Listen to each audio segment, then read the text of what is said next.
আসসালামু আলাইকুম প্রিয় বন্ধুরা। আপনারা ফেসবুকের নতুন আপডেটে কোন পোস্টে বা কিভাবে পোস্ট করলে আপনার পেজের রিচ এবং ফলোয়ার বাড়াতে পারবেন। আপনাদের অনেকের ফলোয়ার বাড়ে, আজ ২ জন, কাল ৩ টা, পরশু ৫ টা এরকম, বা আপনার রিচ খুব কম। ফেসবুক আপনাকে নোটিফিকেশন দিচ্ছে যে আপনি কোন পদ্ধতিতে বা কিভাবে আপনি যদি ফেসবুকে পোস্ট করেন বা ফেসবুকের মেট্রিক বুঝে আপনি যদি ভিডিও পাবলিশ করেন বা পোস্ট করেন, তাহলে আপনার রিচ এবং ফলোয়ার বাড়বে। ফেসবুকের নতুন আপডেটে সেটাই বলতেছে। আজকের এই ভিডিওতে আপনারা এই আপডেটটি সম্পর্কে জানতে পারবেন বা শিখতে পারবেন। ফেসবুকের কোন পদ্ধতিতে কোন পোস্টে বা কিভাবে পোস্ট করলে আপনার পেজের রিচ এবং ফলোয়ার বাড়বে। আমি বলবো এই বিষয়ে যদি আপনাকে জানতে হয়, ভিডিওটি শুরু থেকে শেষ পর্যন্ত কন্টিনিউ করুন। চলুন আমরা ভিডিওর মূল বিষয়ে চলে যাই।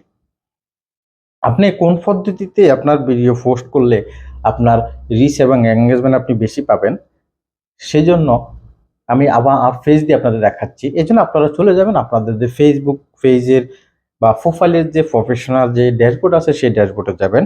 আমি যখন আমার প্রফেশনাল ড্যাশবোর্ডে যাব, যাওয়ার পরে দেখবেন এখানে আপনারা অনেকে নোটিফিকেশন বা নেক্সট স্টেপে যে রিচ ইনক্রিজ, এখানে আসার পর এখানে আপনারা দেখবেন যে আমার এখানে রিচ আছে ২৬, মানে ২৫৯৪। এখানে উপরে দেখুন ক্রিয়েট পোস্ট, পাশে দেখেন লার্ন মোর। আপনি ক্রিয়েট পোস্টে যখন ট্যাপ করবেন তখন আপনার পোস্ট অপশনে যাবে। আপনি যদি লার্ন মোরে যান তাহলে আপনার নিচে দেখাচ্ছে যে immediate reach to define as the medium reach of content post the 90 days. Last 90 days আমি যে পোস্টগুলো করেছি সেটার রিচ হচ্ছে মিডিয়াম। আপনার এটা যদি আপনাকে হাই করতে হয়, সেটা দেখুন এখানে type posting rich more people. তারা অলরেডি আপনাকে বলতেছে আপনি যদি এখান থেকে আপনি আর হাই করতে চান, আপনার যে পোস্টগুলো থেকে আপনার 90 ডেজ যে মিডিয়াম গেছে, এটা যদি আপনি আরো হাই করতে চান বা আরো যদি আপনি রিচ চাচ্ছেন, তাহলে আপনাকে তাদের এই সিস্টেম মোতাবেক আপনাকে বলতেছে আপনি পোস্ট করেন।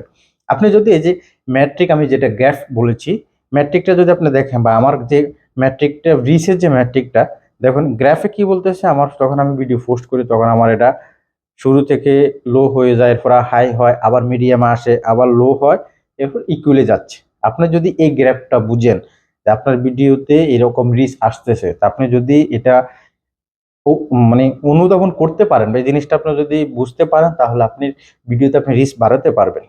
আমি যদি মোর রিচ আমি ট্যাপ করি, ট্যাপ করার দেখেন এখানে আমার ফলোয়ার ভার্সেস নন ফলোয়ার, যে আমার ফলোয়াররা আমার কত পার্সেন্ট আসতেছে, নন ফলোয়াররা কত পার্সেন্ট আসতেছে। এখন আপনি যখন একটা ভিডিও পোস্ট করেন, সেই ভিডিওটা আপনার যে ফলোয়ার আছে বা তাদের কাছে নোটিফিকেশন যায়, অনেকে দেখে, অনেকে দেখে না, অনেকে স্কিপ করে যায়। এমন কি হয়, আপনার যাদের কাছে নোটিফিকেশন ফেসবুক ফাটালো আপনি একটা ভিডিও পোস্ট করার পরে, তারা যদি আপনার ভিডিও নোটিফিকেশন পাওয়ার পরে ভিডিওটা না দেখে, এরকম যদি তারা কন্টিনিউ করতে থাকে, তাহলে একসময় ফেসবুক তাদের কাছে নোটিফিকেশন দেওয়া বন্ধ করে দেয়। ফেসবুক আপনাকে বলতেছে আপনি এই যে সিস্টেমেটিক বা এই গ্রাফ বুঝে যদি আপনি ফেসবুকে আপনি ভিডিও পোস্ট করেন, তাহলে আপনি যে বিগত 90 দিনে যেই রকম রিচ পেয়েছেন তার চেয়ে বেশি রিচ পাবেন। কারণ আপনার ভিডিওতে যখন রিচ ইমপ্রেশন আসবে, তখন অটোমেটিকলি আপনার রিচের থেকে এঙ্গেজমেন্ট, আপনার ফলোয়ার, আপনার ভিউজ, এগুলো আপনি বেশি পাবেন।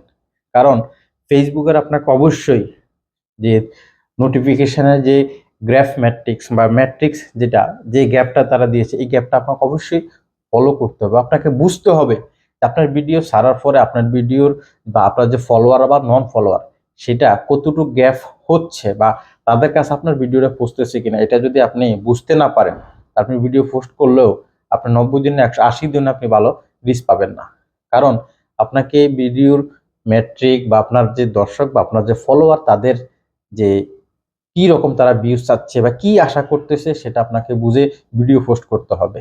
তাহলে আপনার ভিডিওতে আপনি রিচ, ফলোয়ার এগুলো বাড়িয়ে নিতে পারবেন। ফেসবুকের এই নতুন সেটিংটা যদি আপনাদের ভালো লাগে বা আজকের এই ভিডিওর মাধ্যমে যদি আপনারা সেই আপডেটটা সম্পর্কে জানতে পারেন, তাহলে বলবো ভিডিওটি শেয়ার করবেন।